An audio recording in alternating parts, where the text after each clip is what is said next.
"I'm not a servant," Bride said. Mafia boss whispered. "Then be my wife starting tonight." The marble floors of the Villa Borghese were not designed for comfort. They were designed to shine, to reflect the crystal chandeliers hanging 20 feet above and to echo the sharp clicks of designer heels. For Alina Ventura, however, the floor was simply an enemy that had been assaulting the soles of her feet for 14 straight hours. It was 2 a.m. The engagement party for the daughter of the Ricci crime family was finally winding down, dissolving from a structured dinner into a chaotic sprawl of drunk elites and cigar smoke. Alina adjusted the collar of her stiff black uniform. She was 25 years old, with dark curls pulled back so tightly it made her temples throb, and she was exhausted. She moved through the crowd like a ghost. That was the first rule of high-end service. Be invisible until you are needed. Do not make eye contact. Do not speak unless spoken to. Do not exist as a person. Alina hated that rule. She carried a heavy silver tray loaded with empty champagne flutes, her arms trembling slightly from the strain. Around her, the air smelled of expensive perfume, roasted lamb and the metallic tang of old money. These people were not just rich, they were powerful in a way that made the local police look the other way. Everyone knew who the Riccis were. Everyone knew who their guests were. And everyone knew that the staff were disposable. A woman in a red silk dress laughed shrilly, throwing her head back and nearly knocking the tray from Alina's hands. Alina sidestepped gracefully, a maneuver learned from years of waitressing to pay off debts that were not hers. "Watching it," the woman snapped, not even looking at Alina's face. She just gestured vaguely with a diamond-clad hand. "I apologize." "Ma'am?" Alina murmured, her voice steady despite the grit in her throat. She continued toward the kitchen, weaving through the throng of men in tuxedos who stood in tight circles, speaking in hushed, serious tones. She knew better than to listen. In this town, hearing the wrong thing could get your apartment burned down. Alina just wanted to go home. She wanted to take off these shoes, soak her feet in ice water, and forget that her rent was 3 weeks late and her landlord, Mr. Russo, was threatening to put her belongings on the sidewalk. She needed the overtime pay from tonight. She needed it desperately. As she neared the service doors, the crowd shifted. A group of men moved abruptly. Blocking her path, Alina paused, waiting for an opening. She caught a glimpse of the man at the center of the circle. He was taller than the others, with broad shoulders that strained the fabric of a suit that likely cost more than Alina made in a year. He was not speaking. He was listening, his head tilted slightly, holding a glass of red wine with long, elegant fingers.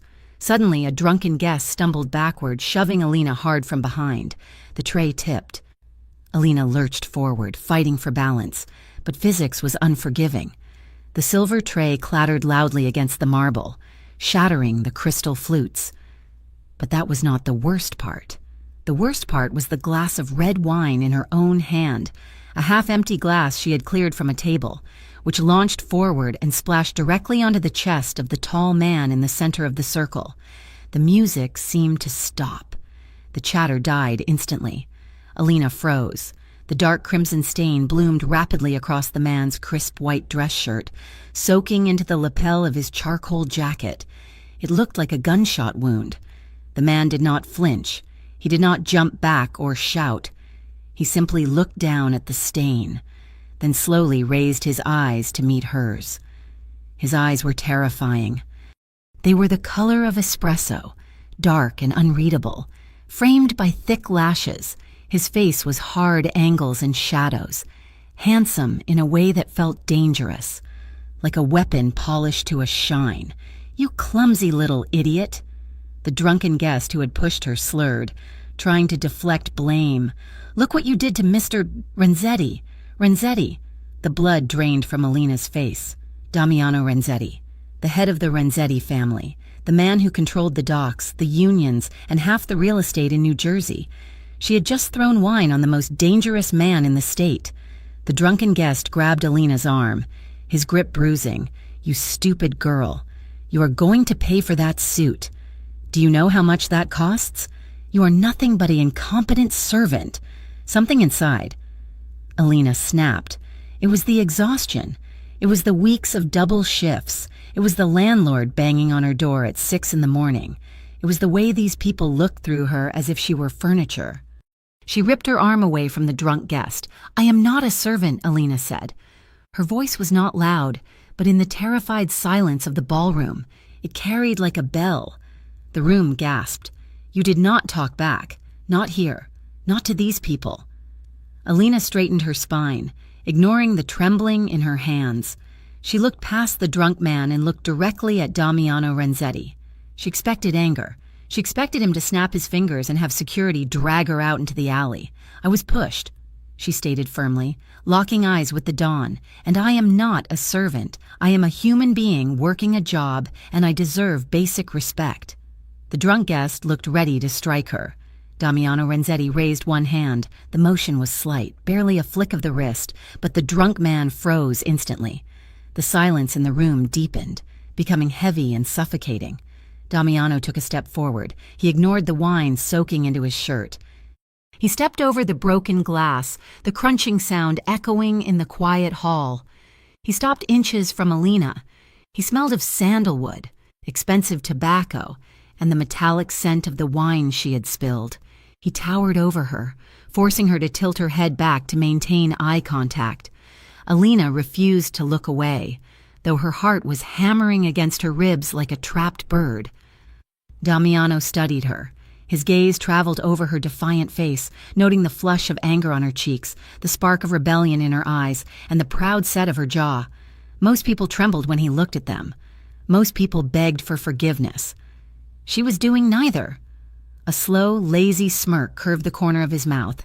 It did not reach his eyes, but it changed the energy in the room from terrified to electric. "Not a servant," Damiano repeated, his voice a deep, gravelly baritone that seemed to vibrate in the floorboards. "No," Alina said. Her chin held high. Damiano huffed a short, dark laugh. He reached into his pocket, pulled out a silk handkerchief, and dabbed at the stain on his chest without breaking eye contact. "Get back to work," he said softly. He turned his back on her and walked away, the crowd parting for him like the Red Sea. Alina stood there, stunned, as the ambient noise of the party slowly returned, though everyone kept stealing glances at the waitress, who had just insulted the boss and lived.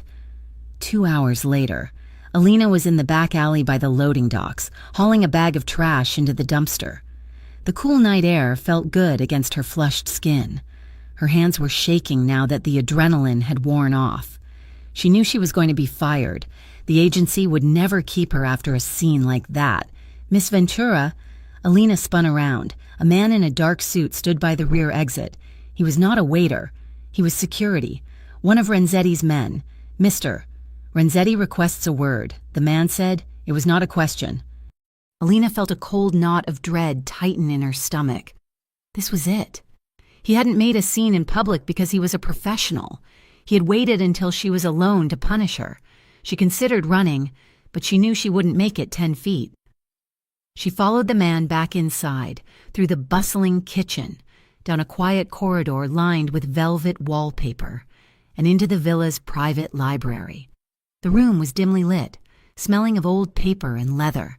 Damiano Renzetti was sitting behind a massive mahogany desk, his jacket discarded on a chair. He had unbuttoned the top of his wine-stained shirt, revealing tanned skin and the hint of a tattoo near his collarbone. He did not look up when she entered. He was reading a file. "Close the door," he said. Alina closed it. She stood in the center of the room, clasping her hands in front of her to hide their trembling. "Am I fired?" she asked. She wanted to sound brave, but her voice cracked. Damiano looked up. In the dim light, his eyes were even darker, intelligent and predatory. He closed the file. Alina saw her own name typed on the tab.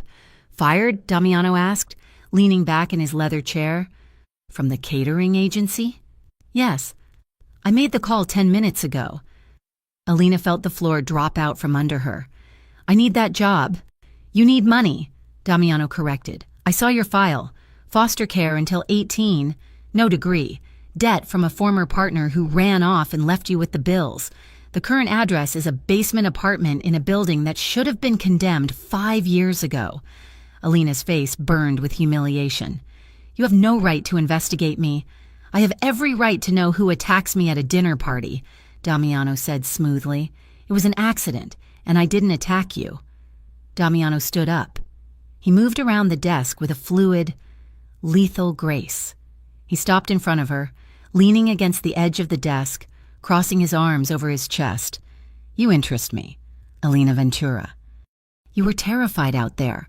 I could see your pulse in your neck, and yet you stood your ground. You looked me in the eye. My own captain struggled to do that. Alina said nothing. She just wanted to leave. I have a proposition, Damiano said. I don't want your money. Alina snapped. I haven't offered it yet. Damiano's smirk returned, faint and ghostly. I need a housekeeper. Someone to live at my estate, manage the staff, distinct. Organize my schedule. Cook. Alina blinked. You want me to be your maid? After I just told you I am not a servant? Damiano tilted his head. It pays $10,000 a month, plus room and board. Alina's breath caught. $10,000. That would clear her debt in 3 months. It would get her away from Mr. Russo. It was a lifeline. But she looked at him, at the arrogance in his posture, the way he looked at her like she was a commodity he could simply purchase. No, she said. Damiano's eyebrows rose. No? I am not going to be your live-in maid, living under your roof, at your beck and call. I know who you are. Mr. Renzetti. I know what kind of men you employ. I want a normal life. I want my freedom. I don't want to be owned. Damiano pushed off the desk and took a step closer. The air between them seemed to heat up, charged with a strange, confusing tension. You think you are free now? He asked quietly. You are a slave to your debt. You are a slave to a landlord who watches you when you come home. You are a slave to a catering company that pays you minimum wage to be treated like garbage. Alina took a step back, hitting the door. Stay away from me. Damiano stopped. He didn't chase her. He just watched her with that intense, unblinking gaze. You will change your mind, he said calmly. I won't. You will. Because I don't actually need a servant. Alina. He paused, his eyes dropping to her lips for a fraction of a second before returning to her gaze. I need a wife. Alina stared at him, sure she had misheard, but his expression was deadly serious. She turned around, fumbled with the doorknob, and fled. She ran down the corridor, out the service entrance, and into the cool night, her heart pounding so hard it hurt. Her apartment was freezing. The radiator clanked and hissed, but produced no heat. Alina sat on the edge of her sagging mattress, still in her uniform, her head in her hands. The encounter with Damiano felt like a fever dream. A wife? It was insane. He was mocking her, playing with her like a cat plays with a mouse before breaking its neck. A heavy fist pounded on her door. Ventura, open up! Alina jumped. It was Russo, her landlord. She walked to the door but didn't open it. It's 3 a.m. Mr. Russo, go away. I know you're in there. You're late on the rent again. I'm sick of your excuses. You have until noon tomorrow or I'm changing the locks. And maybe I'll keep some of your things as payment, huh? You have some nice jewelry? Alina leaned her forehead against the peeling paint of the door, tears stinging her eyes. She didn't have jewelry. She didn't have anything. She thought of Damiano's offer. $10,000 a month. Safety, warmth. No, she wouldn't sell her soul to a gangster. She was better than that. She was strong. She will find another job tomorrow. But no one was hiring. Over the next 3 days, Alina went to 5 interviews. Every single one went well until they ran her background check or called her previous employer. Then, the mood shifted. Sorry. The position has been filled. We went in a different direction. She was being blackballed. She knew it. And then strange things started happening. On Tuesday, she came home to find her apartment door unlocked. Panic seized her. She pushed it open, expecting to find Russo inside, or her things thrown on the street. Instead, the apartment was empty. But the lock, the flimsy deadbolt that had been broken for 6 months, was gone. In its place was a heavy-duty, high-security steel lock. the kind they used on bank vaults. On the kitchen counter sat 2 bags of high-end groceries, fresh fruit, steaks, expensive coffee, things she hadn't been able to afford in years. There was no note. Alina rushed to the window. Down on the street, a black sedan with tinted windows was idling. As soon as she looked out, it pulled away slowly. She marched down to the superintendent's office to confront Russo. She found him sitting on his stoop, looking pale and shaken. He had a black eye that was swelling shut. "Mister? Russo?" Alina asked. "Did you fix my lock?" Russo flinched when he saw her. He held up his hands, terrified. "I didn't do anything. Miss Ventura, everything is fine. You take your time with the rent. No rush. Just, please, tell your friends I'm a good guy. Okay? I'm a good guy." He scrambled inside and locked his door. Alina stood on the sidewalk, the wind whipping her hair across her face. It was Damiano. He was fixing her life without her permission. He was showing her how easy it was for him to solve her problems. It was manipulative. It was controlling. It was the most protected she had felt in her entire life. And that terrified her more than the threat. By the weekend, Alina had managed to secure a single shift with a different agency, one that was desperate for bodies. It was another high society event, a charity gala at a museum downtown. She walked in with her head down, praying she wouldn't run into him. But fate, it seemed, had a cruel sense of humor. The name on the donor wall above the main stage read, "The Renzetti Foundation." Alina tried to hide in the kitchen, scrubbing pots that didn't need scrubbing. She felt a prickle on the back of her neck, a sensation of being watched. She turned around. The kitchen was busy, chefs shouting orders, waiters running back and forth. But standing near the entrance to the walk-in freezer, leaning against the stainless steel counter with deceptive casualness, was Damiano. He was wearing a tuxedo tonight, black tie, impeccable. He looked like a prince of darkness amidst the chaos of the kitchen. He caught her eye and tilted his head toward the freezer. Alina wiped her hands on her apron. She should ignore him. She should walk out, but her feet moved on their own, drawn by the magnetic pull he seemed to exert on the air around him. She stopped 3 feet away from him. "You got me fired," she accused, her voice a low hiss. "I opened up your schedule," Damiano corrected. "You terrorized my landlord. I ensured your safety. The man is a parasite." Alina crossed her arms. "I didn't ask for your help. I don't want your charity. And I definitely don't want to be your housekeeper." Damiano pushed off the counter. He moved into her personal space, forcing her to back up until her shoulders hit the cold metal door of the freezer. He placed one hand on the door beside her head, boxing her in. He was close, too close. She could see the flecks of gold in his dark eyes. She could feel the heat radiating from his body. "I told you," he said, his voice dropping to a murmur that was meant only for her. "I don't want a housekeeper." Alina's breath hitched. Her heart was hammering so hard she thought he must be able to hear it. She looked up at him, trying to find the cruelty she knew must be there, but all she saw was a terrifying intensity, a hunger. "Then what do you want?" she whispered. Damiano leaned down. His lips brushed against the shell of her ear, sending a shiver straight down her spine.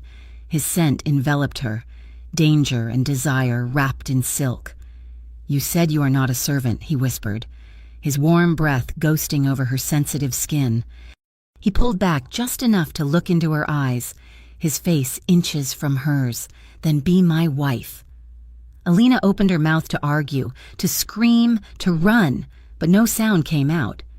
The air in the kitchen seemed to vanish, leaving only the two of them, locked in a silent battle of wills that felt dangerously like the beginning of a surrender. The image of his eyes haunted her.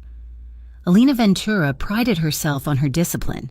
She'd survived the foster system, survived poverty, and survived men who thought a pretty face was an invitation to take what they wanted. She'd built a fortress around her mind, a place where logic and survival instinct ruled. But for the last 3 days, Damiano Renzetti had been sieging that fortress without even being in the room. Every time she closed her eyes, she felt the ghost of his breath against her ear. "Then be my wife." It was absurd. It was a power play. It was the arrogance of a man who had never been told no.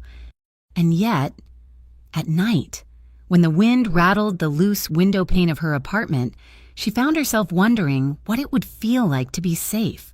Not just safe, but protected by a force that made the rest of the world tremble. She hated herself for the thought. She hated that her body betrayed her, flushing with heat whenever the memory of his proximity resurfaced. Alina was currently working a temporary shift at a high-end boutique in the city center, a job she had scraped together after the catering agency blacklisted her. It was dull work, folding cashmere sweaters and smiling at women who spent more on a handbag than Alina spent on rent in a year. At 5 o'clock, she clocked out and exited the rear staff door. The alley was usually empty. Today, it was occupied by a sleek black luxury sedan that looked like a shark swimming in shallow water. A man in a dark suit stood by the rear door. He was built like a tank, with a scar running through his eyebrow. "Miss Ventura," the man said. His voice was respectful but firm. "Mr. Renzetti instructed me to ensure you get home safely." Alina stopped, her grip tightening on her purse. "I take the bus. The bus is not safe," the driver said, opening the rear door. "Please, it is beginning to rain." Alina looked past him. 2 of her co-workers were coming out of the door.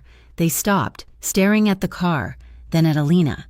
She saw the look they exchanged, the raised eyebrows, the knowing smirks. "So that is how she affords the shoes," one whispered, loud enough for Alina to hear. "I heard she is his mistress." The other giggled. "I guess morals do not matter when you are that rich." Shame burned hot and bright in Alina's chest. She marched up to the driver. "Tell your boss to leave me alone," she hissed. "I am not a pet. I am not his property. And I am certainly not his mistress." The driver did not blink. "I am just the driver, Miss Ventura. But if you do not get in, he said he would come pick you up himself. And he attracts much more attention than I do." Alina looked at the smirking co-workers, then at the open car door. If Damiano came here, it would be a spectacle. She ground her teeth, ducked her head, and slid into the leather interior. As the car pulled away, she sat stiffly in the center of the seat, refusing to lean back. This was a game to him. He was isolating her, marking his territory until she had no choice but to run to him. "Take me to him," Alina said. The driver caught her eye in the rearview mirror. "He is at the club. Ma'am, the Emerald Room. Take me there. Now." The Emerald Room was a fortress of velvet and shadows, an exclusive members-only club that smelled of aged whiskey and secrets. Alina stormed past the bouncers, who stepped aside as if they had been expecting her. She found him in his private office on the top floor. The room was dimly lit, dominated by a panoramic view of the rain-slicked city. Damiano was standing by the window, a tumbler of amber liquid in his hand. He did not turn around when she burst in. "You are ruining my life," Alina shouted. The door slammed shut behind her, sealing them in. Damiano turned slowly. He looked tired, though the lethality in his posture remained. He took a sip of his drink, his eyes tracking her movement across the room. "I am keeping you alive," he said calmly. Alina threw her purse onto a leather armchair. "By making everyone think I am your whore? My coworkers are laughing at me. No one will hire me for a real job because they are terrified of you. You are suffocating me." "Damiano, I am protecting what is mine," he replied, his voice dropping an octave. "I am not yours," Alina screamed, closing the distance between them. She wanted to hit him. She wanted to shake that infuriating calm off his face. "You don't know me. You don't own me. You are just a rich criminal who thinks he can buy a wife because he is too broken to find one the real way." The air in the room seemed to vanish in 2 strides. Damiano was in front of her. He did not grab her. He did not strike her. He simply loomed, his presence overwhelming, forcing her to tilt her head back to meet his gaze. The anger in his eyes was a dark, swirling storm. "You think I want to buy you?" he growled, his voice rough with suppressed emotion. "You think this is about possession?" "Yes," she shouted back, breathless. Damiano set his glass down on the desk with a sharp clack. He reached out, his hands hovering near her waist but not touching, as if he were afraid he might burn her. "If I wanted to own you, Alina, you would already be in my bed. I have the power to take whatever I want in this city. But I have not touched you. I have not forced you. I have waited. Then stop waiting, she challenged, her adrenaline spiking. Stop hovering. Stop ruining my reputation. Just leave me alone. I can't, he whispered. The confession hung between them, raw and terrified. Alina stared at him, her chest heaving. The anger was still there, but beneath it, something else was breaking through, a desperate, clawing hunger that she had been suppressing for weeks. Damiano looked at her mouth. The restraint in his body was palpable. His muscles were coiled tight. A predator, fighting against his own instinct. You drive me insane, he murmured. Then he moved. It was not a gentle kiss. It was a collision. His hands tangled into her hair, tilting her head back, and his mouth crashed onto hers with a desperation that stole the breath from her lungs. Alina gasped, and he used the moment to deepen the kiss, his tongue sweeping into her mouth, tasting of whiskey and fire.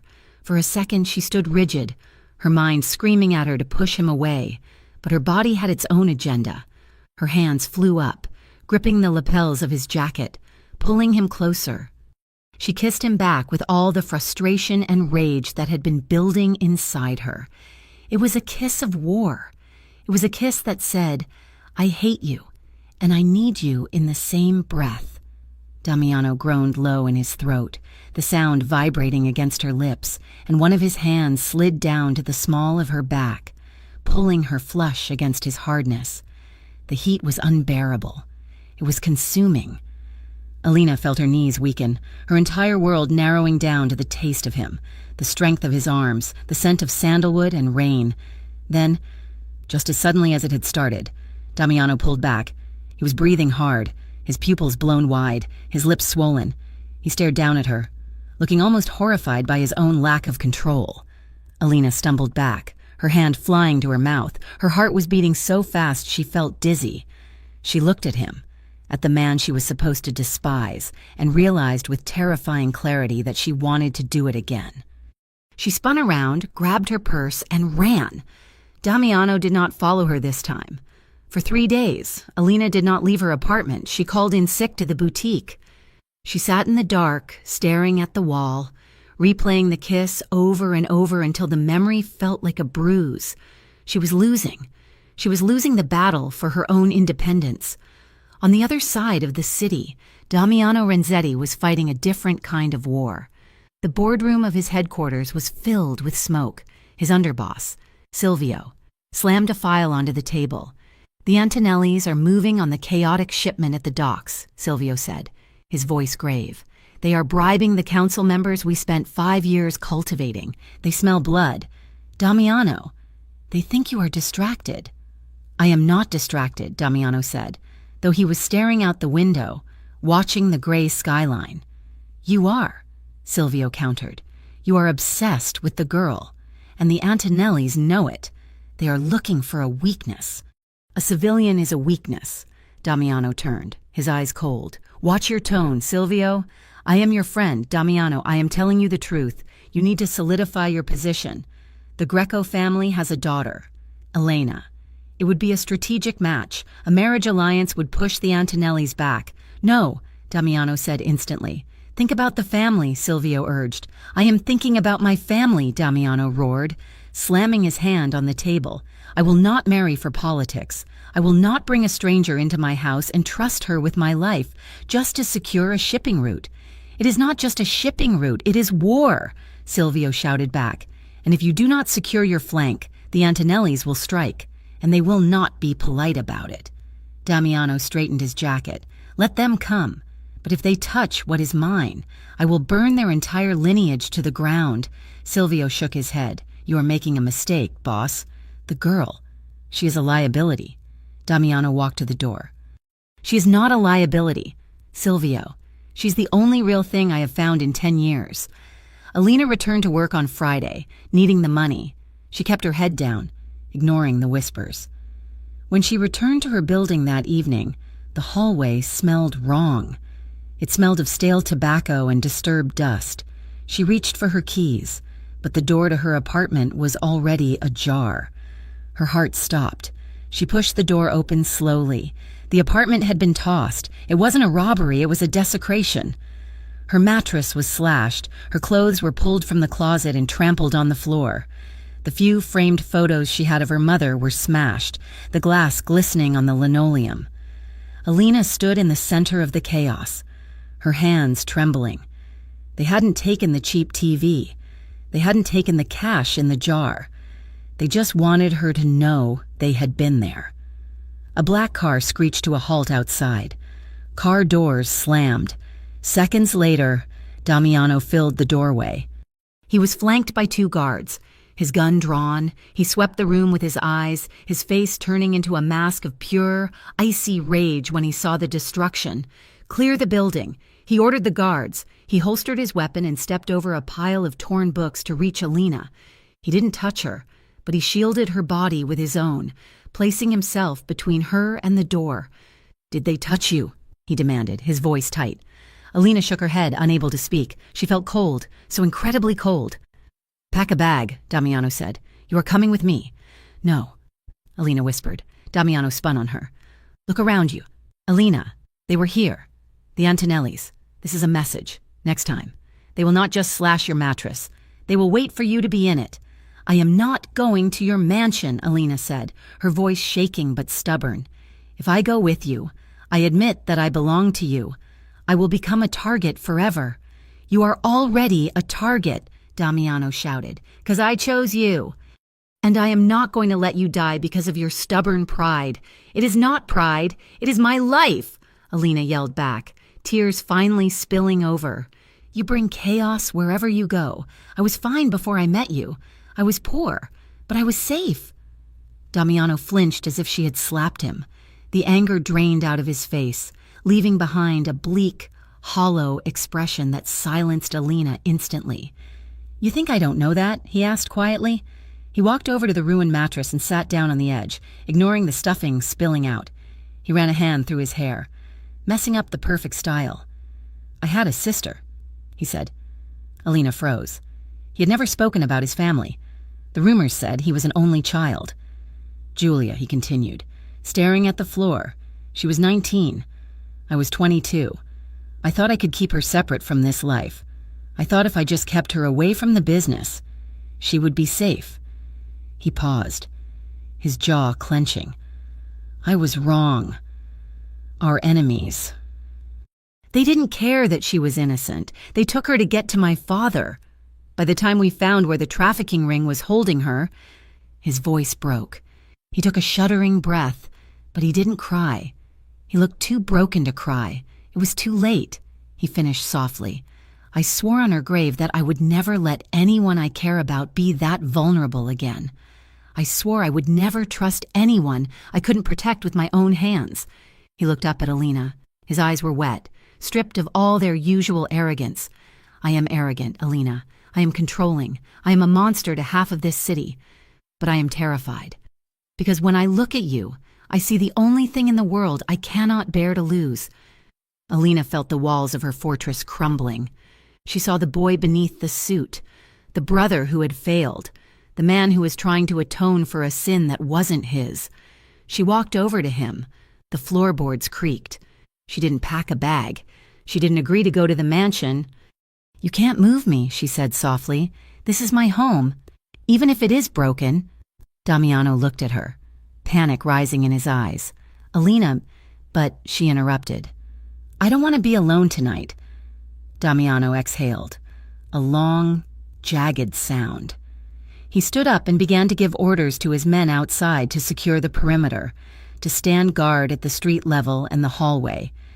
He had the door fixed within the hour. When the apartment was quiet again, Damiano did not try to take her to bed. He did not try to kiss her. He took off his jacket and his shoulder holster, placing them on the dresser. He sat on the edge of the ruined mattress, his back to the window, watching the door. "Go to sleep, Alina," he said. "I will be right here." Alina lay down. She curled onto her side, facing him. He was still wearing his dress shirt and slacks, sitting rigid, like a statue carved from grief and vigilance. She watched him for a long time. The city lights filtered through the window, casting shadows across his sharp cheekbones. He looked exhausted. "Damiano," she whispered. He looked down at her. "Yes?" You can't protect anyone if you don't sleep. I don't need sleep. Alina reached out. Her hand found where it rested on his knee. His skin was warm, his fingers rough. She tugged gently. Damiano hesitated. He looked at the door, then at her hand, then at her eyes. The internal war raged behind his gaze, the need to be the sentry versus the desperate need for comfort. Slowly, stiffly, he shifted. He lifted his legs onto the bed. He did not get under the covers. He lay down on top of the quilt, fully clothed, lying on his back beside her. He kept a respectful distance, leaving a few inches of space between them.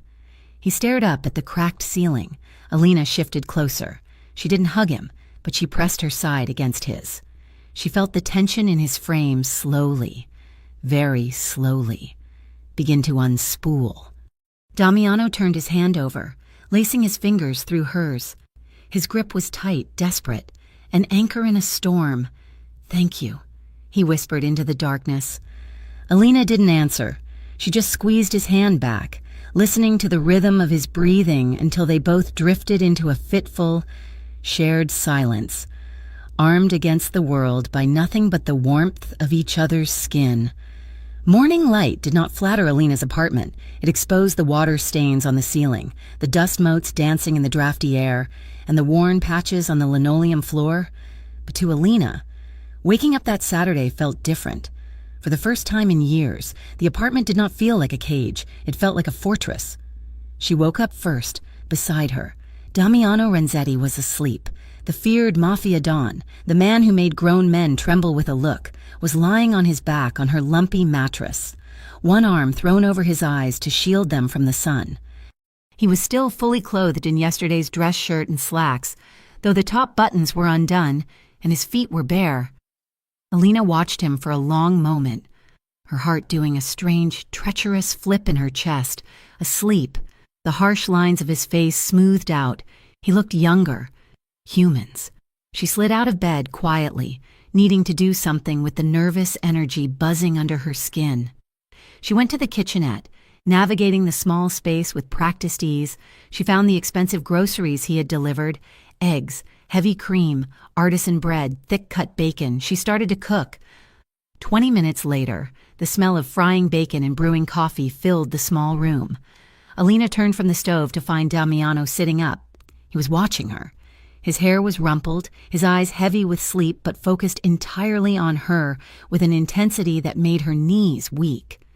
"Good morning," she said, setting a plate on the tiny, wobbling table. "It isn't much." "I don't have a dining room." Damiano stood and walked to the table. He looked at the scrambled eggs and toast as if she had presented him with a feast prepared by royalty. He sat down on the folding chair, his long legs cramping in the small space, and took a bite. He closed his eyes and groaned softly. "This is the best thing I have ever tasted." Alina leaned against the counter, crossing her arms to hide how pleased she felt. "It is just eggs. Damiano, don't lie." "I never lie," he said, looking at her seriously. "I have eaten in the finest restaurants in Rome, Paris, and New York. But this, you made this. For me. That makes it better." The sincerity in his voice was disarming. Alina looked down at her hands. It was hard to maintain her walls when he was sitting in her kitchen, eating off a chipped plate with such reverence. "We need to talk," she said softly. Damiano set his fork down. About why I am like this. Why I can't just accept your help." Damiano waited, giving her the space she needed. Alina took a deep breath. "My mother died when I was 6. I went into the system. Do you know what the foster system is like in this state? It is a business. They paid families to take me in, and most of them just wanted the check. I was free labor. I was a maid, a babysitter, a punching bag." She picked at a loose thread on her sleeve. "When I was 17, I aged out. I thought I was free. Then I met a man. He was charming, older. He said he wanted to take care of me. I was stupid. I signed papers I shouldn't have signed. I took out loans in my name for his business ideas." She looked up at Damiano, her eyes dry and hard. "He disappeared 2 years ago, left me with $50,000 in debt and a landlord who knows him. That is why I work double shifts. That is why I don't sleep. I have been owned by the state, owned by debt, and owned by men who think they know better. I promised myself I would never belong to anyone ever again." Damiano listened in silence. His expression was unreadable, but his hands were clenched into fists on his knees. "Marry me," he said. Alina let out a short, bitter laugh. She shook her head, turning back to the sink to hide the sudden sting of tears. "You aren't listening. Damiano, I just told you I don't want to be owned, and your solution is to buy me a ring? It is not buying," Damiano said, his voice rough. "It is a partnership. I can wipe that debt with a phone call. I can give you the world." "Alina, I don't want the world," she snapped, spinning around. "I want my own life. I am not a prize at a carnival. Damiano, I am not something you win just because you are the strongest man in the room." She grabbed her purse. "I have a job interview at a bistro uptown. A real job. One I got on my own. Please be gone when I get back." She stormed out before he could answer, leaving him sitting alone at her tiny table. The interview at Le Jardin was going well. The manager, a stout man with a kind face, seemed impressed by her experience and her work ethic. Alina felt a spark of hope. This was a respectable place. Good tips, normal hours. Then, the manager's phone buzzed. He glanced at a text message, and his face went pale. He looked up at Alina, his demeanor changing instantly from warm to terrified. "I am sorry. Miss Ventura," he stammered, closing her file. "We cannot hire you." Alina blinked. "What? But you just said I was perfect for the role." We have just been informed," the manager said, sweating, "that hiring you would be complicated. We cannot have trouble here. We are a family establishment." "Trouble?" Alina asked, her voice rising. "What are you talking about?" The manager lowered his voice. "Everyone knows you are with Renzetti. The Antonelli family. They have people everywhere. If we hire Renzetti's mistress, our windows will be smashed by morning. Please, just leave." Alina stood there, stunned. It wasn't just the rejection. It was the label. Mistress, property. She walked out of the restaurant onto the busy street, seeing red. Damiano hadn't even done this. He hadn't made a call to block her. It was just his shadow. His mere existence in her life had tainted her, rendering her unemployable, unsafe, and dependent. She wasn't safe. She was trapped, and she was furious. It was Friday night, and the Emerald Room was packed. The bass of the music thumped against the walls, vibrating on the floorboards. The air was thick with smoke and expensive cologne. Damiano was holding court at his usual corner table, surrounded by his captains and a few politicians he owned. He was laughing at something his consigliere said, looking like the king of the world. He didn't look like a man who had slept in a twin bed the night before. He looked untouchable. Alina didn't wait for the bouncers. She didn't wait for permission. She cut through the dance floor, shoving past women in sequined dresses and men in suits. She marched right up to his table. Damiano saw her coming. His smile faded, replaced by a look of surprise and, dangerously, delight. He started to stand up. Alina didn't let him speak. She didn't let him charm her. With every ounce of frustration, humiliation, and desire she had suppressed for weeks, she swung her hand, crack. The slap was loud enough to be heard over the music. The entire club seemed to freeze. The music didn't stop, but the people did. Every eye turned to the VIP corner. The bodyguards tensed, hands reaching for jackets where guns were hidden. Alina stood there, her chest heaving, her palms stinging. She glared at him, breathing hard. "You ruined everything," she choked out, her voice trembling with rage. "I can't breathe without you taking up all the air." Damiano's head had whipped to the side from the force of the blow. A red mark was already blooming on his cheek. Slowly, he turned back to face her. He didn't look angry. He didn't signal his men to drag her away. He smiled. It was a dark, possessive, terrifying smile. He reached up and touched his cheek, his eyes locking onto hers with a heat that could melt steel. "Are you done?" he asked, his voice low and amused. "No!" Alina shouted. "I hate you. I hate that you make me need you." "Good," Damiano growled. He moved so fast she didn't see it coming. He grabbed her waist, hauling her body against his, and before she could protest, he kissed her. This wasn't like the kiss in the office. That had been a question. This was an answer. He kissed her hard, claiming her in front of 300 people. He kissed her until her anger turned into a different kind of fire. Until her hands, which had been fists moments ago, opened and gripped his shirt. When he pulled back, Alina was dizzy. "Come with me," he commanded. He didn't wait for an answer. He took her hand and led her through the stunned crowd, past the bar, and to the private elevator in the back. The penthouse suite was soundproof.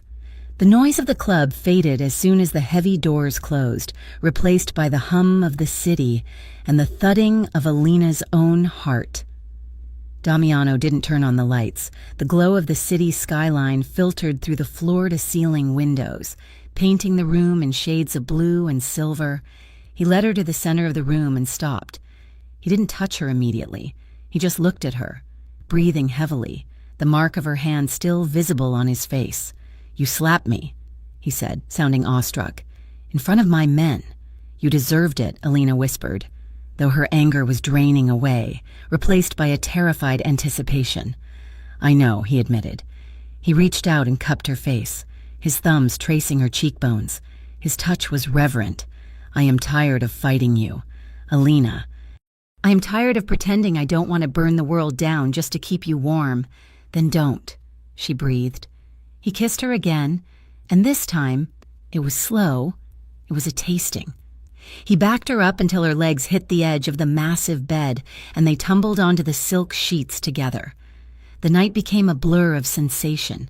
For Alina, who had spent her life protecting her body, guarding it like a vault, this was terrifying. But Damiano didn't take it. He worshipped. He undressed her slowly, his hands shaking slightly, as if he were unwrapping a priceless gift. He murmured to her in Italian, words she didn't understand but felt in her marrow.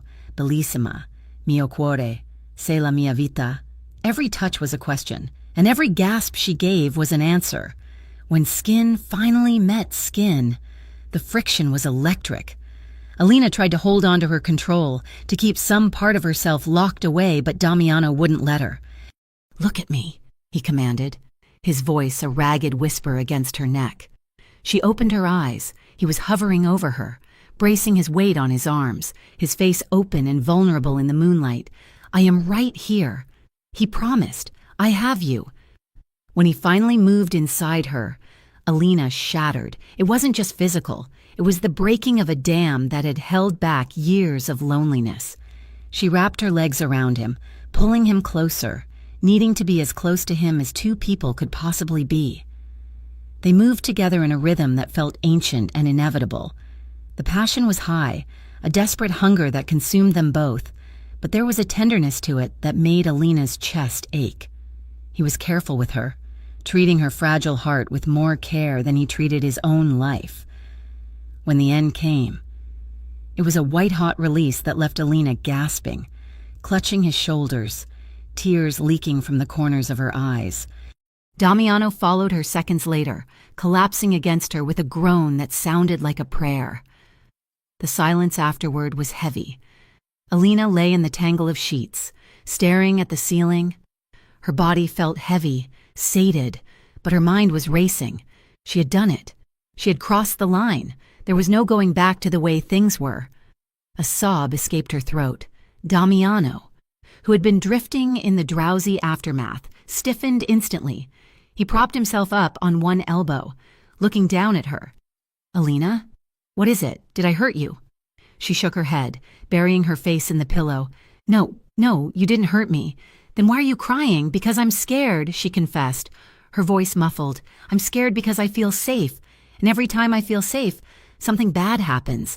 I don't want to be owned. Damiano, I don't want to lose myself in you."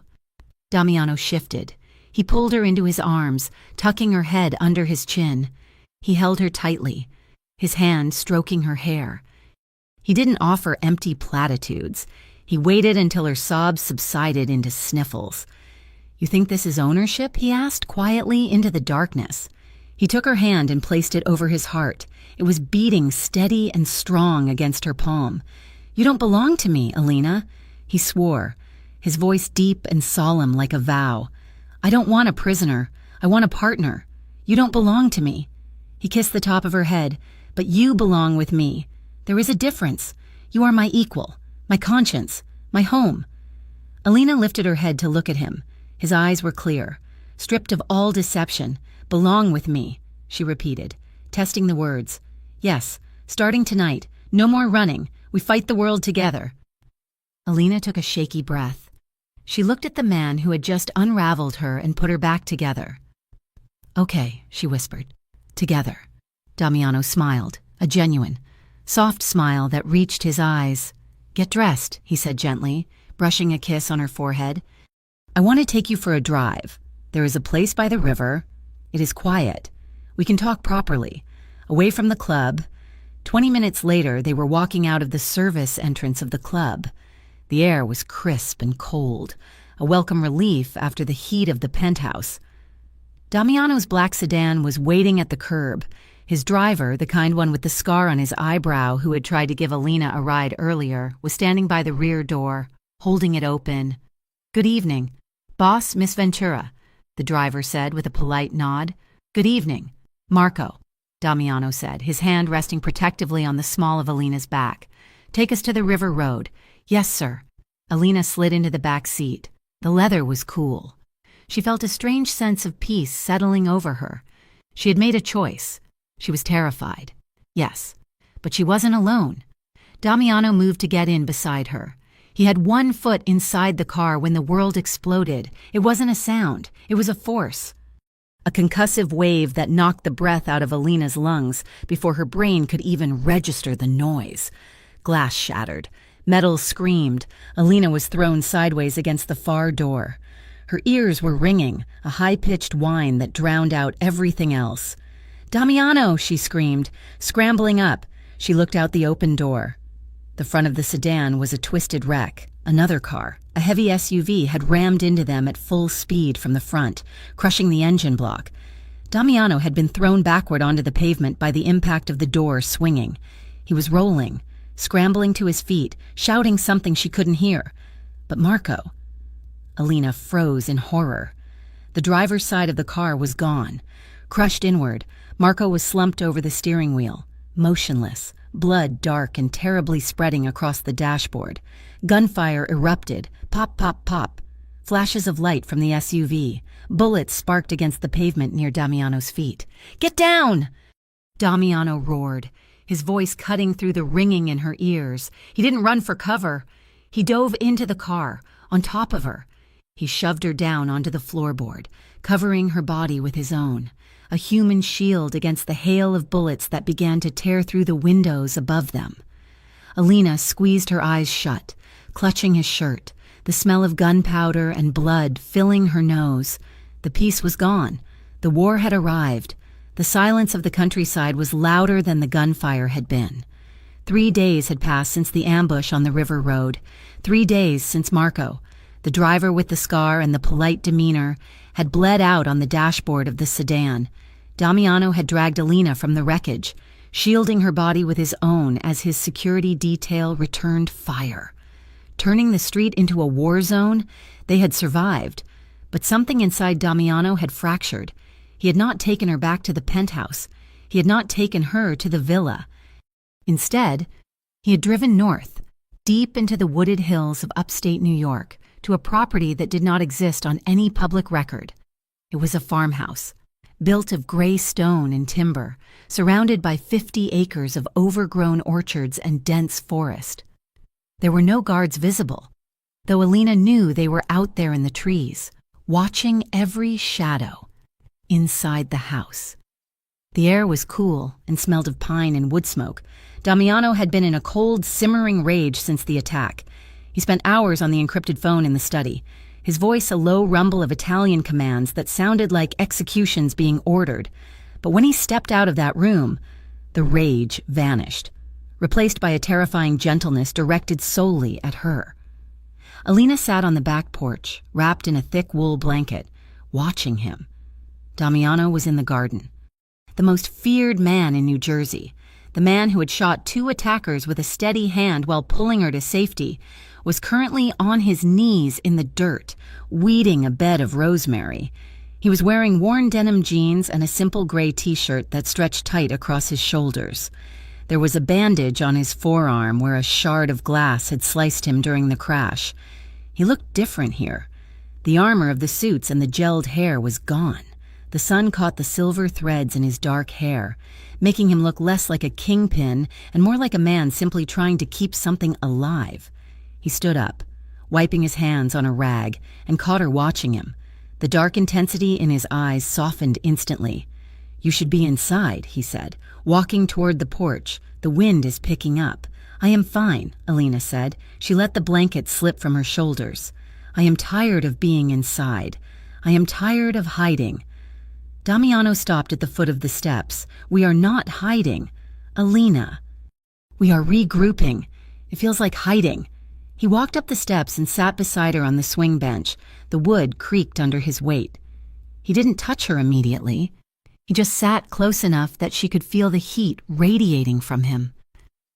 "I grew up in a place like this," he said quietly, "looking out at the orchard, before the city, before my father became the boss. My mother grew tomatoes. She used to make me weed the rows before breakfast." Alina looked at him, surprised. She had assumed he was born in a penthouse. "You? Gardening?" she teased gently. Damiano huffed a laugh, a genuine sound that rumbled in his chest. "I hated it. I wanted to be playing stickball in the street. But now, there is something honest about dirt. It does not lie to you. If you treat it well, it grows. If you neglect it, it dies. People are more complicated." He turned to look at her. His gaze dropped to the bruises on her arm, fading marks from the car crash. His jaw tightened. "I failed you," he said, his voice rough. "I promised you safety, and I put you in the middle of a kill zone." Alina reached out and took his hand. His fingers were rough, stained with soil. "You saved my life. Damiano, you covered me. You took the glass for me. Marco died," he said flatly.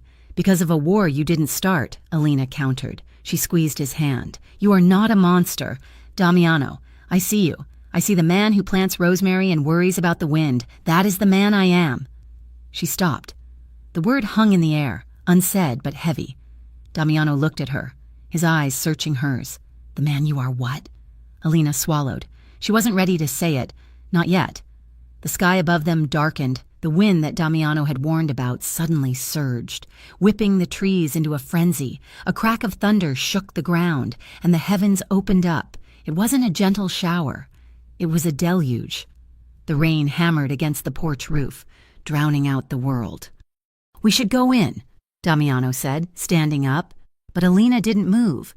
She watched the rain falling in sheets just inches from the porch steps. It looked cleansing. It looked like it could wash away the blood, the fear, the memories of the shattered glass. She stood up and walked to the edge of the stairs. "Alina," Damiano warned. She stepped off the porch, out into the storm. The water hit her like a shock, instantly soaking her sweater and hair. It was cold, freezing cold, but it made her feel alive. She turned her face up to the sky and laughed. It was a sound of release, of defiance against the death that had almost claimed them. "Alina!" Damiano shouted, half amused, half worried. "You will catch pneumonia." She spun around, hair plastered to her cheeks, clothes clinging to her skin. She looked wild and free. "Come out!" she yelled over the roar of the rain. "You said you liked the dirt. What about the rain?" Damiano stood on the dry porch, watching her. He looked at his designer watch, looked at his dry clothes, and then looked at the woman laughing in the mud.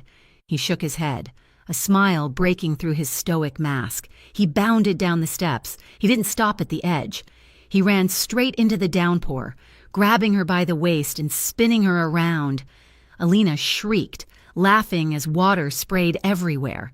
He was soaked in seconds, his t-shirt becoming a second skin, the bandage on his arm growing dark with water. "You are insane," he growled, but he was laughing too. He pulled her close, pressing her wet body against his. The laughter died in their throats as the contact sparked something hotter than the cold rain. Alina looked up at him, water dripping from her lashes. The adrenaline, the fear of the last few days, the isolation, it all focused into this single point of contact. Damiano looked down at her. His eyes were dark. dilated, hungry. "I could kill for you," he whispered, the rain washing the words against her lips. "I would burn the whole world down to keep you dry." Alina reached up, gripping his wet hair. "I don't want to be dry," she whispered fiercely. "I want to be with you. In the storm." She kissed him. It was desperate and slippery and perfect. They stumbled back, seeking shelter under the canvas canopy of the garden shed nearby, but they didn't make it inside. Damiano backed her against one of the thick wooden posts of the pergola, lifting her up. Alina wrapped her legs around his waist, burying her face in the crook of his neck, tasting rain and salt and skin. There was no fumbling, no hesitation. Their clothes were heavy barriers that were frantically pushed aside. When they joined, it was primal. The sound of the rain pounding on the canvas above them matched the rhythm of their bodies. It was a claiming, a desperate affirmation that they were alive, that they were here, that they belonged to each other. Damiano groaned her name, his forehead resting against hers, his hands gripping her hips as if he were afraid gravity would steal her away. Alina clung to him, feeling the strength of his back muscles under her hands, feeling the way he shuddered with every breath. Later, as the storm began to fade into a steady drizzle, they stood there, still entangled, breathless and drenched. Damiano brushed the wet hair from her face. He looked at her with a terrifying clarity. "I love you, Alina," he said. He didn't say it like a question. He said it like a fact, like gravity. Alina felt her heart stop, then restart with a frantic beat. She looked at the man who had saved her, the man who gardened, the man who killed to protect her. "I think I love you too," she admitted, her voice trembling. Damiano rested his forehead against hers. "Then marry me," he said. "For real this time. Not as a housekeeper, not as a cover. Be my wife. Be my partner." Alina pulled back to look at him. She saw the vulnerability in his eyes, the fear that she would run. She took a deep breath. "Yes," she said. Damiano let out a breath he seemed to have been holding for days. "But," Alina added, raising a finger, "one condition, anything," he swore. "No more secrets," she said firmly. "If I am your wife, I am your partner. That means I know the risks. I know the threats. You don't hide things from me to protect me. We share everything, even the ugly parts." Damiano hesitated. A shadow flickered behind his eyes, a reflex of a lifetime of secrecy. But he looked at her, soaked and shivering and resolute, and he nodded. "No more secrets," he promised. "Just us." The return to the city was a spectacle. Damiano didn't sneak back in. He drove a new car, an armored Phantom, right up to the front doors of his estate, and on Alina's finger, catching the light for everyone to see, was a diamond that could have bought the entire block she used to live on. It was an emerald-cut stone, vintage, set in platinum. It belonged to his grandmother. The announcement sent shockwaves through the organization. The staff at the villa stared at Alina with wide eyes, the servant girl who had become the queen. The captains muttered in hushed tones, but the loudest objection came from the top. Silvio, Damiano's advisor, was waiting in the library when they arrived. He looked pale. "You cannot do this, Damiano," Silvio hissed as soon as Alina had gone upstairs to change. "It is suicide. The Antonellis will see this as a weakness. A civilian wife is a target. She's not a civilian anymore," Damiano said coldly, pouring himself a drink. "She is a Renzetti, and she is not a weakness. She's the reason I'm going to win this war." Silvio paced the room. "There are rumors, Damiano, about her background. People are digging. If they find something—" "Let them dig," Damiano said. "She is an orphan. There is nothing to find." Silvio stopped. He pulled a folded newspaper from his jacket pocket. He placed it on the desk. "You should read this," Silvio said softly. "It comes out tomorrow morning, but the digital leak is already spreading." Damiano frowned. He picked up the paper. It was a trashy tabloid, the kind that printed lies for breakfast. But the headline made his blood freeze. "The Mafia Bride, Daughter of the Butcher." Damiano scanned the article. His grip on the paper tightened until the paper tore. Alina Ventura, the fiancée of crime boss Damiano Renzetti, is not the innocent orphan she claims to be. DNA tests and birth records uncovered by our sources confirm she is the biological daughter of Marco the Butcher Vitti, a feared enforcer for the Chicago outfit who vanished 20 years ago with millions in stolen family money. Damiano stared at the page. Vitti. He knew the name. Everyone knew the name. Vitti was a legend, a man who had betrayed his own code and disappeared. If Alina was his daughter, she wasn't just a civilian, she was royalty. And she was a liability of nuclear proportions. The Chicago families would want her head for her father's sins. She doesn't know, Silvio said quietly. Does she? Damiano looked up. No. She thinks her father was a mechanic who died in a wreck.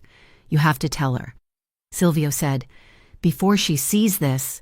Damiano looked at the door to the hallway.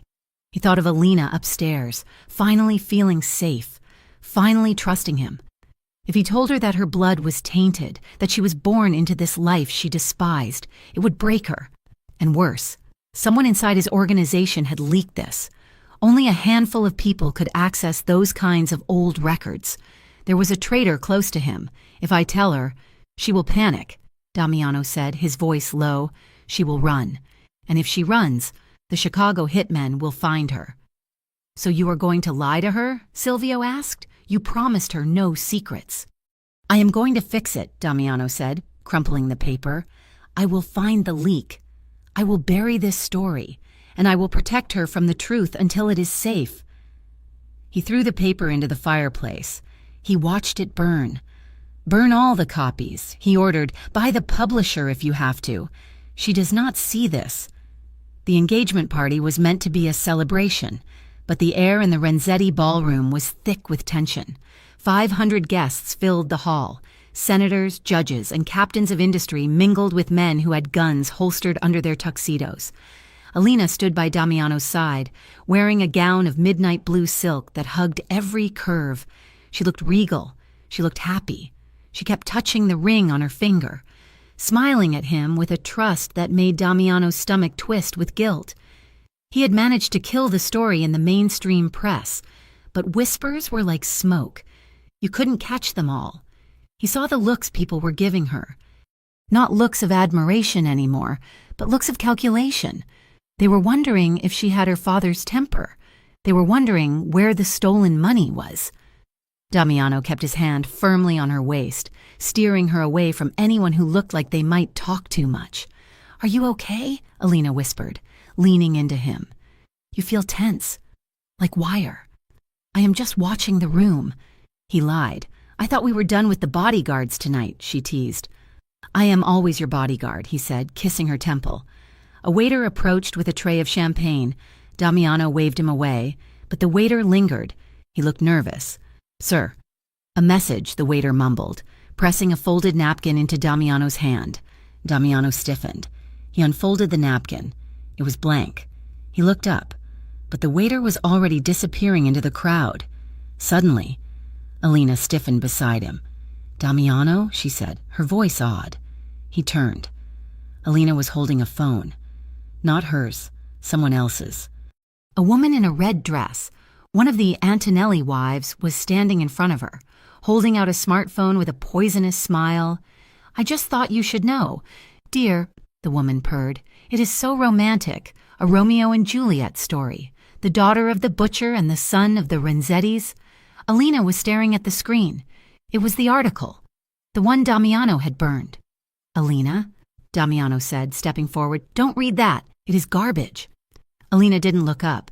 Her eyes were scanning the text, darting back and forth, her face drained of all color, turning the shade of old parchment. My father. She whispered. She looked up at the woman. My father was a mechanic. The woman laughed, a cruel, tinkling sound. Oh, honey, your father was Marco Vitti. He skinned men alive for the Chicago outfit. Everyone knows. That is why your fiancé picked you, isn't it? He wants the money your daddy stole. Get out, Damiano snarled at the woman. The woman smirked and walked away, leaving the grenade she had detonated. Alina stood frozen. She looked at the phone, then slowly turned her head to look at Damiano. She was searching his face.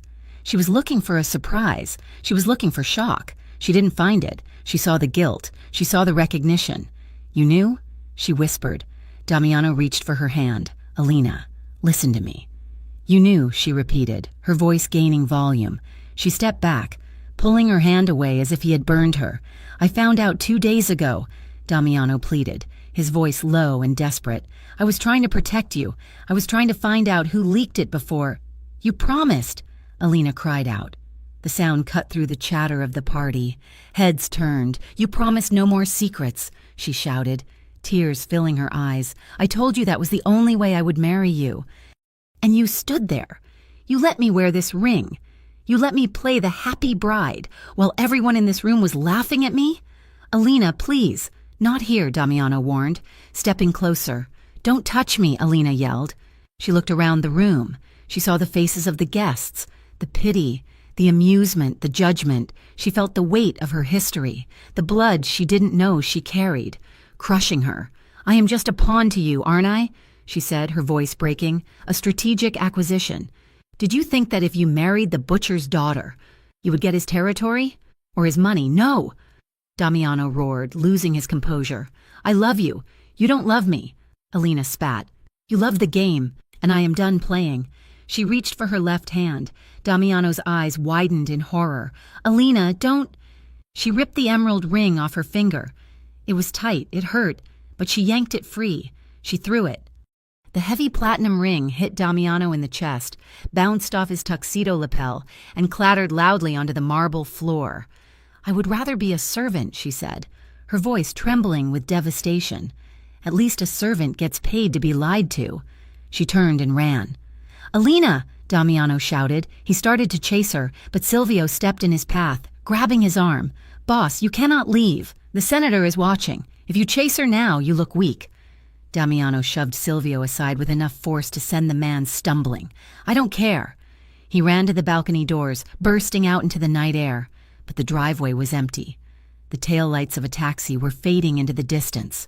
She was gone, and for the first time in his life, Damiano Renzetti felt true fear. Not the fear of death, but the fear of total, absolute silence. The taxi ride back to the crumbling edge of the city felt like a funeral procession. Alina stared out the window, watching the glamorous skyline of the financial district fade into the jagged, shadowed silhouettes of the tenements. She had no coat, only the midnight blue silk gown that was now stained with rain and humiliation. Her ring finger felt phantom light, the skin there, pale and indented where the platinum band had sat only an hour ago. She had left everything behind, the diamonds, the promises, the man who looked at her as if she were the sun, while simultaneously hiding the fact that she was born from darkness. When the taxi pulled up to her building, Alina paid the driver with the emergency cash she kept tucked in her bra, an old habit from a life spent waiting for the floor to drop out. She stood on the sidewalk, shivering.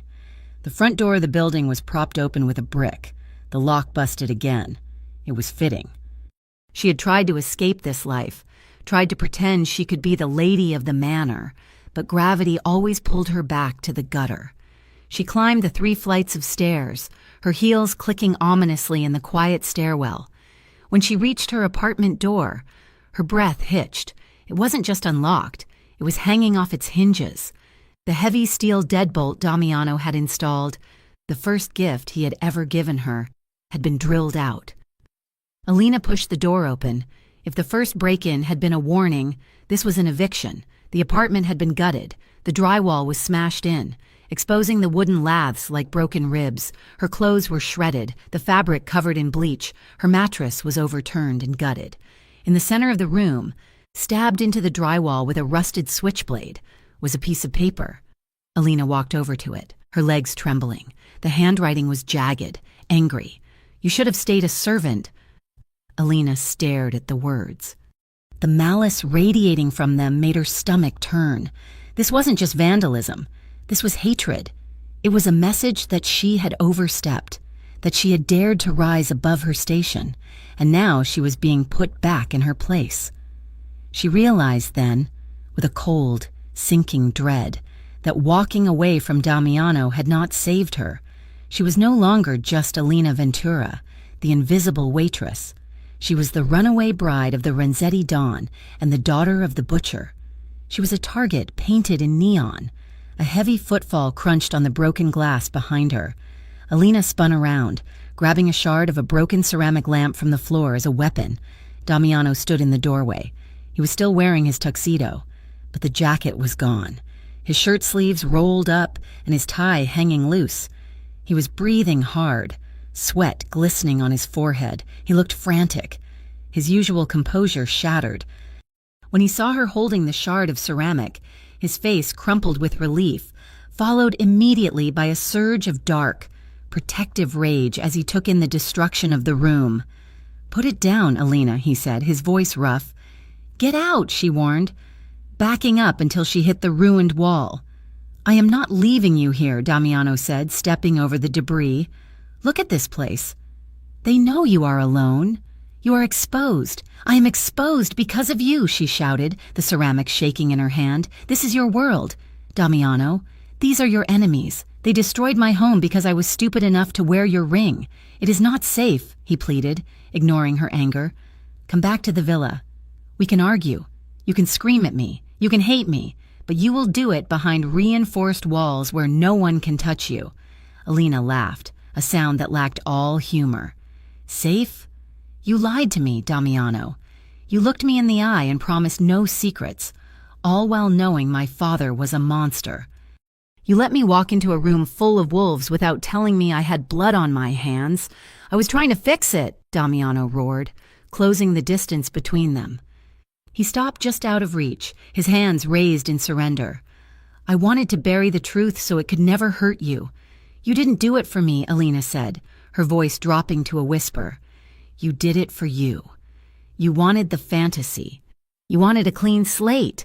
She threw the ceramic shard at his feet. It shattered against the toe of his expensive shoe. "You wanted a wife, Damiano. Someone to wear the dress and sit at the head of the table and make you feel like a good man. But you didn't want a woman. You don't want a partner who asks questions and has a past. You just wanted a prop." Damiano flinched as if she had struck him physically. "That is not true." "Then leave," she said, pointing to the door.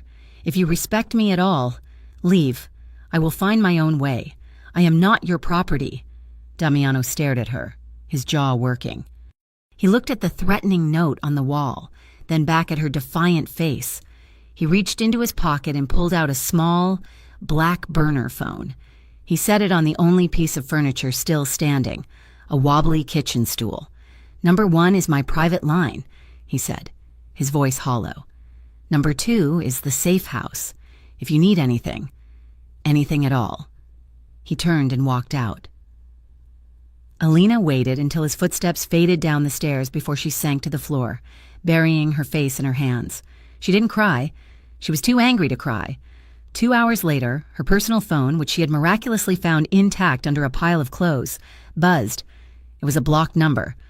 Alina stared at it. Her instincts, sharpened by a lifetime of avoiding predatory men and creditors, screamed at her not to answer. But she thought of the note on the wall. "You should have stayed a servant." She swiped the screen. "Hello?" "Alina Ventura," a voice said. It was smooth, oily, and terrifyingly calm. "This is Luca Antonelli." Alina went rigid. "The enemy, the man trying to kill Damiano. What do you want?" she asked, surprised by how steady her voice sounded. "I want to apologize for the mess in your apartment," Luca said. "My boys can be overzealous. It was just a message. We wanted to make sure you understood your position. I understand that you are a coward who breaks people's furniture," Alina snapped. Luca laughed softly. "You have fire, just like your father. Listen to me, Alina, we don't want you. You are a civilian, you are a distraction, we want Renzetti. I am not with him anymore," Alina said. "I left him. We know," Luca replied. "That is why we are calling. You are vulnerable. Renzetti cannot protect you now, but we can offer you a deal." "A deal? Give us his location," Luca said. "Tell us where he sleeps when he is not at the fortress. Help us end this war, and we will give you a ticket to anywhere in the world. New identity, cash. You can disappear. You can finally be free of this life." Alina gripped the phone. It was the offer she had dreamed of for years. Freedom, escape, no debts, no danger. but the price was Damiano's blood. She looked at the ruined apartment. She looked at the burner phone Damiano had left. "When?" she asked. "Tonight," Lucas said. "Meet me at the docks, Pier 42, midnight. Come alone. And Alina, if you tell him, we will finish what we started with your apartment. Only next time. You will be inside. I will be there," Alina said. She hung up. Her hands were shaking, but her mind was crystal clear. She reached into her bag and pulled out a small digital voice recorder she used for taking notes during catering shifts. She wasn't a servant anymore, and she wasn't a victim. She was Marco Vitti's daughter, and if the Antonellis wanted a war, she was going to give them one. Pier 42 was a graveyard of rusted shipping containers and shadows. The smell of salt water and diesel hung heavy in the air. Alina walked toward the black SUV parked at the end of the pier, her heels echoing on the concrete. The window rolled down. Luca Antonelli sat in the back seat, smoking a thin cigar. He was younger than she expected, with a cruel, handsome face. "Get in," he said. "I will stand," Alina replied, crossing her arms. Luca smirked. "Smart girl. Do you have the information? I know where he is going to be tomorrow night," Alina lied smoothly. "There is a charity gala. The Renzetti Foundation. He's planning to use the service corridors to move secure assets during the speech. He will be separated from his main guard detail for 10 minutes. Luca's eyes lit up. "Service corridors? Which ones?" "The north wing, leading to the kitchen." Luca tapped his cigar ash out the window. "And why are you telling me this? You loved him, didn't you?" Alina looked him in the eye. The recorder taped to her stomach beneath her shirt was warm against her skin. "He lied to me about my father," she said, channeling every ounce of her real pain into the performance. "He used me. I want him to hurt." Luca smiled, a wolfish grin. "Consider it done? And your payment?" "I want cash," Alina said, "and a plane ticket to Paris. Tonight." Luca nodded to his driver. "Get her the bag." As the driver reached for a duffel bag, Alina stepped back. "I want to see the ticket first." The driver hesitated. Luca frowned. Suddenly, sirens wailed in the distance. Police. It was a bluff. Alina had timed her arrival with the nightly patrol she knew passed by here, but it was enough to spook them. "We went," Luca snapped. "We will find you with the money after the job is done. Don't try to run." "Alina?" The SUV peeled away. Tires screeching. Alina stood alone on the pier. She reached under her shirt and clicked stop on the recorder. She had his voice. She had the conspiracy. She had the proof. But more importantly, she knew exactly where and when they were going to strike. They weren't going to wait for her intel. She had just confirmed the location they were already scouting. The gala was a trap. The Emerald Room was closed to the public, but the lights were on. Damiano was drinking alone at the bar, nursing a whiskey he hadn't touched in an hour. He looked up when the service door opened. A figure in a hooded sweatshirt and dark glasses walked in. It took him a moment to realize it was Alina. He stood up so fast his chair toppled over. "Alina?" She pulled off the hood and the glasses. She looked exhausted, pale, but her eyes were burning with a fierce determination. "They are going to hit the gala," she said without preamble. Damiano stared at her. "What?" "The Antonellis. They contacted me. They wanted me to sell you out." Damiano's face darkened. "Did they hurt you?" "No. I played along." Alina walked up to the bar and slammed the digital recorder down on the counter. "I recorded it. They are planning an ambush during the speeches. They think you will be in the kitchen corridors moving assets." Damiano looked at the recorder, then at her. "Why? Why did you come here? You should be running." Alina looked at him. "I am angry at you, Damiano. I am furious. But I am not a murderer. And I am not going to let them win just because you are an idiot who doesn't know how to tell the truth." Damiano reached out, his hand hovering near her face. "Alina." "Don't," she said, stepping back. "We are not fixed, but we have a problem. They think I am working with them. If I don't show up at the gala, they will know it is a trap. You are not going to the gala," Damiano said instantly. "It is a kill zone. I have to," Alina argued. "I have to be the bait if I am there, acting like a guest. They will think their plan is working. They will commit to the attack, and that is when you trap them." "No," Damiano said, slamming his hand on the bar. Absolutely not. I will not use you as bait. You don't have a choice, Alina shouted back. If you don't end this now, they will keep coming.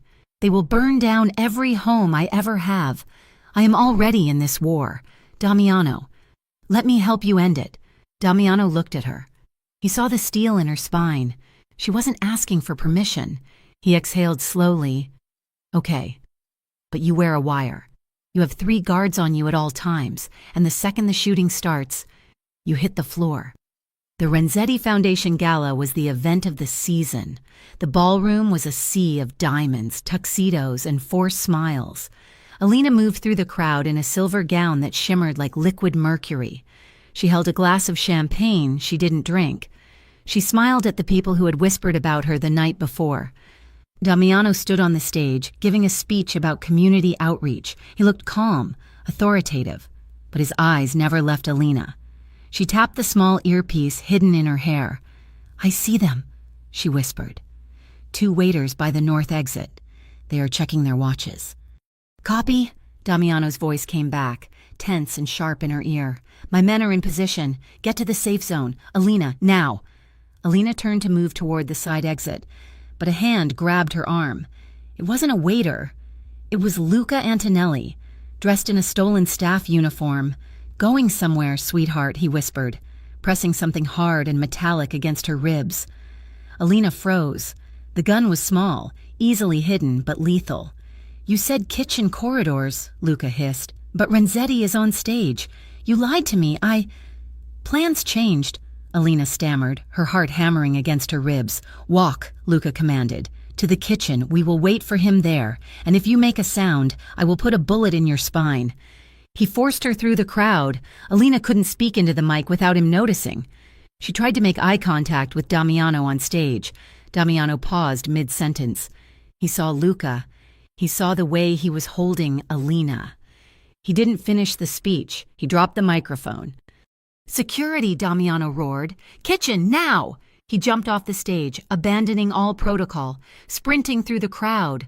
Luca cursed. He shoved Alina forward. Man, through the swinging doors into the kitchen corridors. It's a bust. Kill him, Luca screamed into his radio. The kitchen exploded into chaos. Antonelli gunmen popped out from pantries and freezers.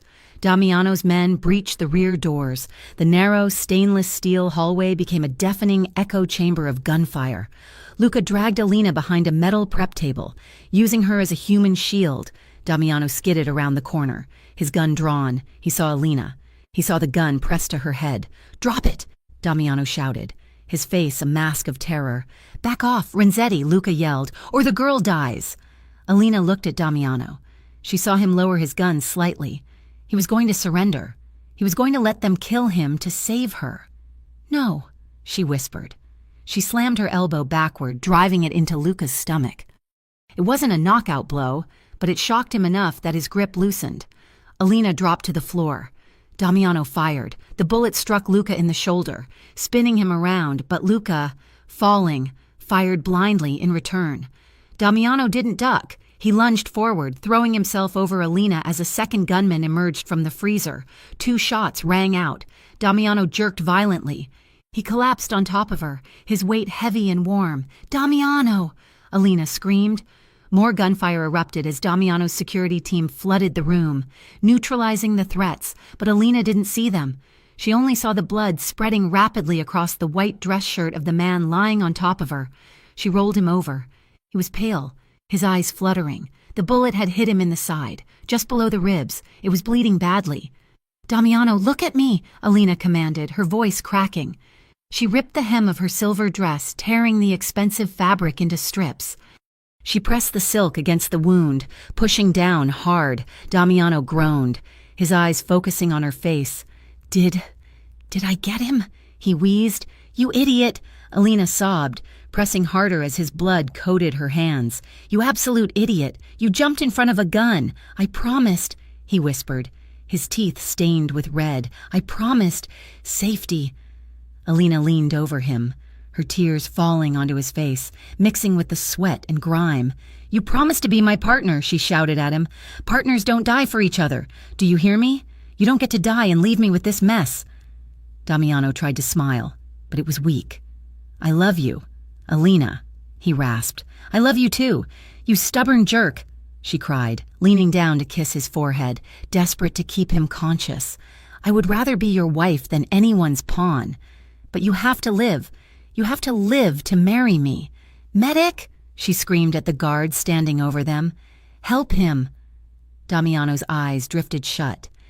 His hand, which had been gripping hers, went slack. No, no, no, Alina chanted, pumping pressure onto the wound. Stay with me. Starting tonight, remember? Starting tonight. The world faded into a blur of shouting voices and flashing lights, but Alina refused to let go. She held on to him as if her will alone could stitch him back together. Her silver dress turned crimson. Her heart finally, fully, and terrifyingly belonging to the man bleeding out in her arms. The recovery room was sterile, white, and smelled of antiseptic. But to Alina Ventura, it was the most beautiful place on earth because the heart monitor next to the bed was beeping with a steady, rhythmic persistence. Damiano Renzetti was alive. The bullet had missed his major organs by a fraction of an inch. The doctors called it a miracle. Alina called it stubbornness. She sat in the uncomfortable plastic chair, her hand resting lightly on his forearm, careful of the IV lines. She had not washed the blood from her silver dress until the nurses forced her to change into scrubs. She had refused to leave his side for 48 hours. When he finally opened his eyes, they were hazy with morphine, but they found her instantly. You are still here, he rasped, his voice sounding like gravel. I told you, Alina said, her voice thick with exhaustion. I am not going anywhere. Damiano tried to shift, wincing as pain shot through his side. The Antonellis? Handled. Alina lied softly. Just rest. But they were not handled. Not yet. 2 weeks later, Damiano was discharged. He did not go home to rest. He went to his office at the villa, leaning heavily on a cane, his face pale but his eyes burning with a cold, terrifying clarity. Alina sat in the corner of the room as he summoned his captains.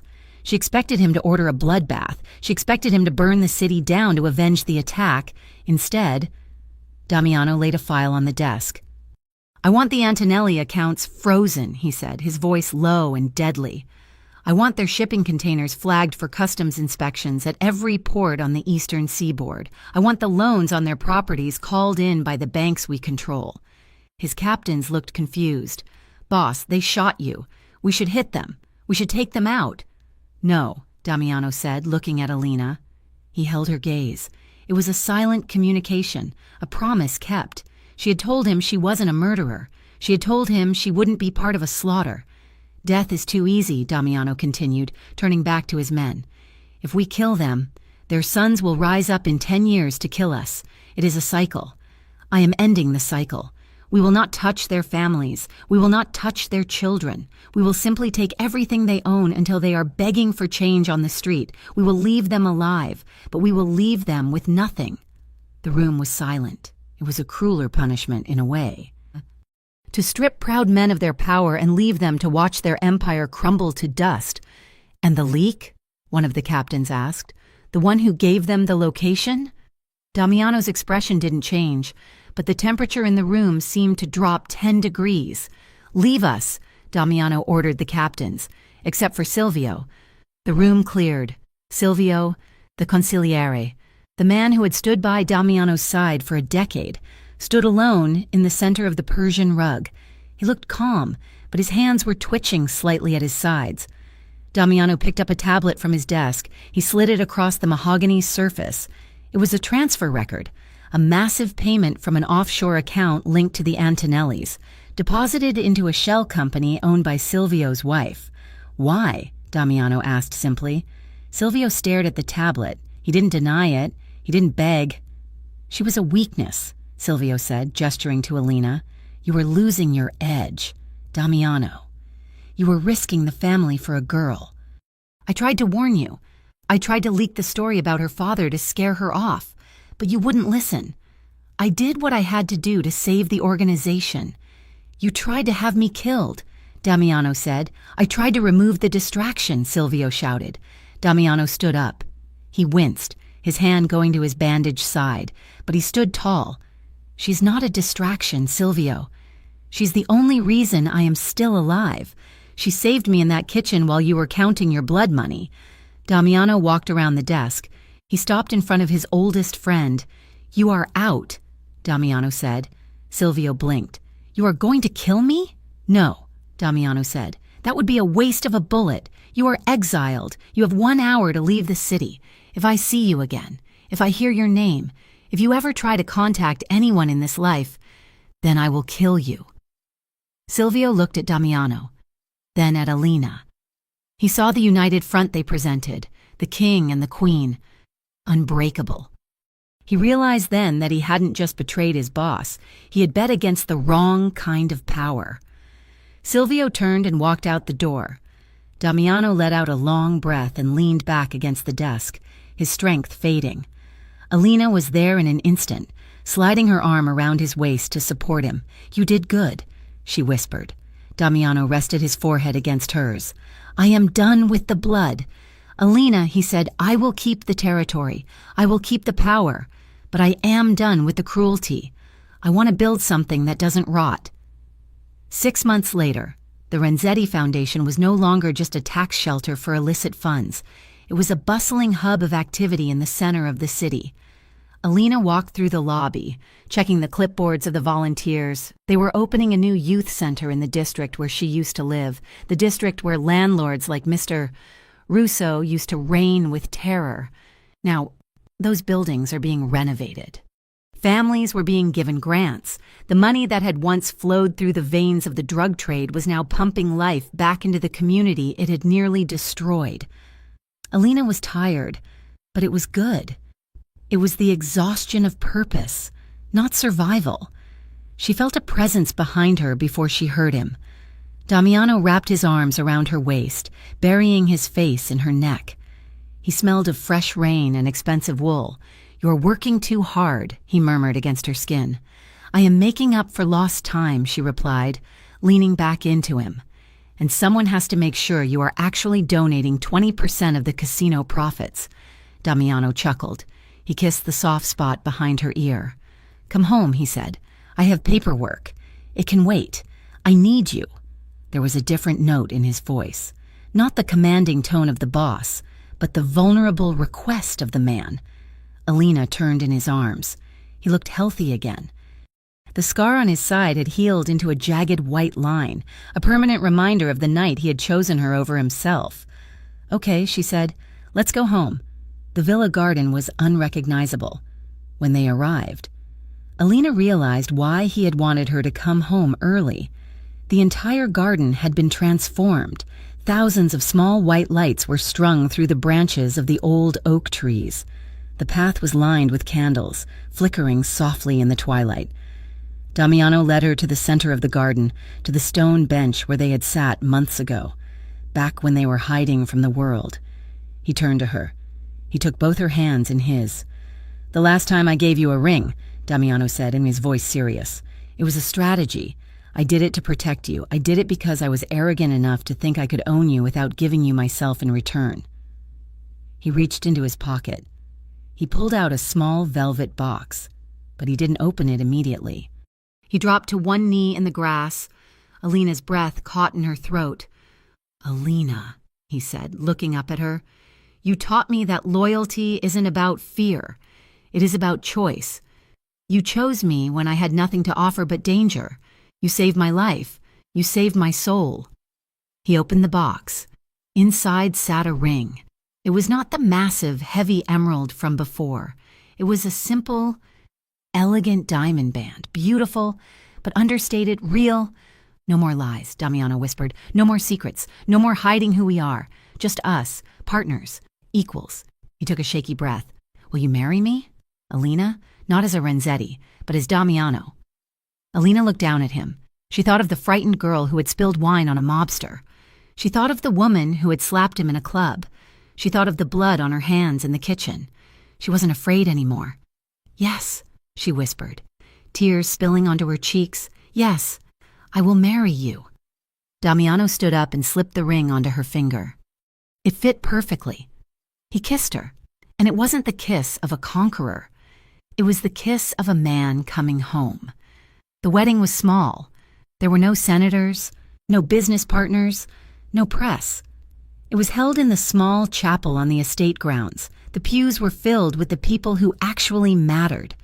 The staff from the villa treated Alina like family, the volunteers from the foundation, a few of Damiano's most loyal men who had stood by him during the purge. Alina wore white, not a grand ball gown, but a sleek, silk slip dress that moved like water around her body. She walked down the aisle alone, head held high, meeting Damiano at the altar not as a possession to be handed over, but as a woman stepping into her power. Damiano wore a black tuxedo, but he wasn't looking at the priest. He was looking at her. He had tears in his eyes, unashamed. When they exchanged vows, they didn't use the traditional script. "I promise to stand in front of you when the world is dangerous," Damiano vowed, his voice thick with emotion, "and to stand beside you when it is peaceful." "I promise to keep your secrets," Alina vowed back, holding his hands tightly, "and to never let you lose yourself in the dark again." When the priest pronounced them husband and wife, the cheer that went up from the small crowd was louder than any stadium. The reception was a dinner in the garden, filled with laughter, wine, and music. But as the moon rose high, Damiano leaned over and whispered in Alina's ear, "I want to be alone with my wife." They slipped away, running hand in hand back to the main house, laughing like teenagers. The door to the master bedroom clicked shut, locking out the world. The room was bathed in the soft glow of the fireplace. Damiano turned to her. The laughter faded, replaced by a heavy, reverent silence. He reached out and touched her face. "Mrs. Renzetti," he whispered, testing the name. Alina smiled. She reached up and undid his tie, pulling it loose.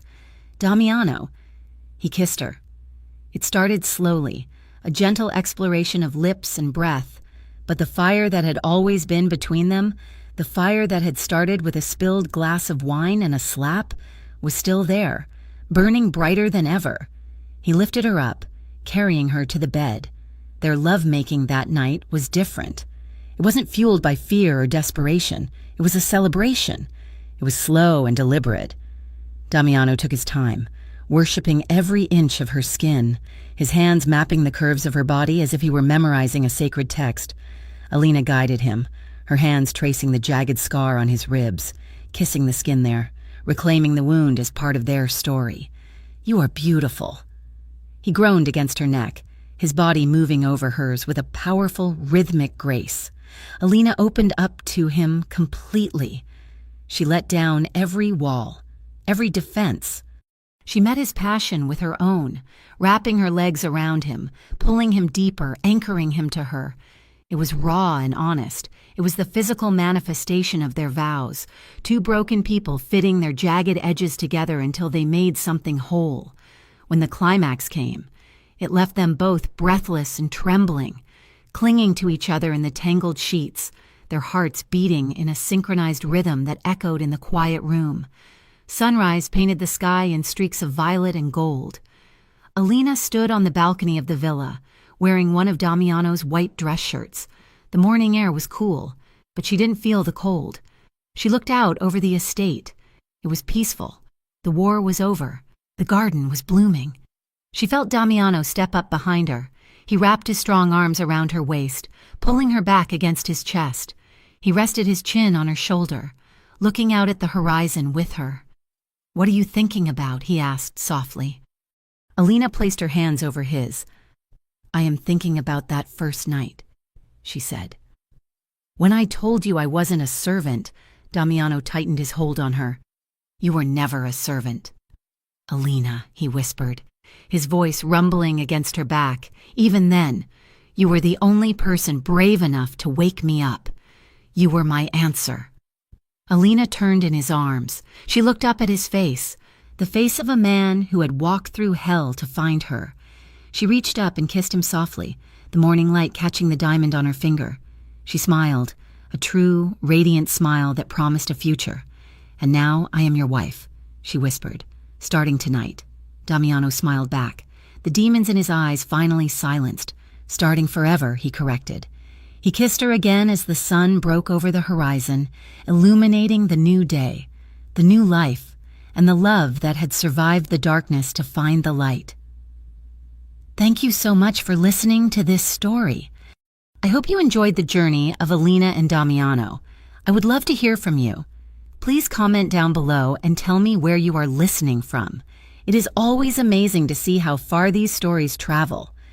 If you enjoyed this series, please don't forget to hit that subscribe button for the Mafia Romance Stories channel so you never miss an episode. Share your thoughts on the ending in the comments. Did Damiano redeem himself?